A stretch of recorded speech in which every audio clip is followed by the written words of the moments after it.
श्रीगुरुभ्यो नमः। श्री दिवाकर पंचकम्।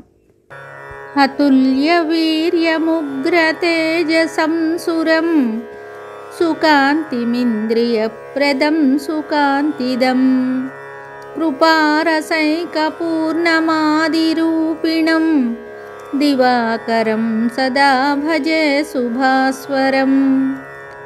इनं महीपतिं च नित्यसंस्तुतं कलासुवर्णभूषणं रथस्थितम् अचिन्त्यमात्मरूपिणं ग्रहाश्रयं दिवाकरं सदा भजे शुभास्वरम्।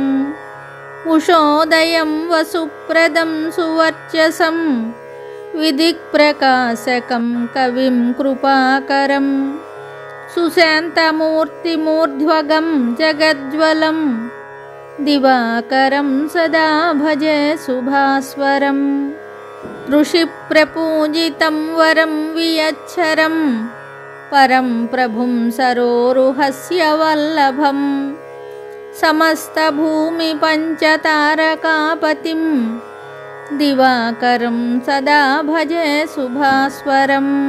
ग्रहाधिपं गुणान्वितं च निर्जरं सुखप्रदं शुभाशयं भयापहं हिरण्यगर्भमुत्तमं च भास्करं दिवाकरं सदा भजे शुभास्वरम्। इति दिवाकर पंचकं सम्पूर्णं शुभम्।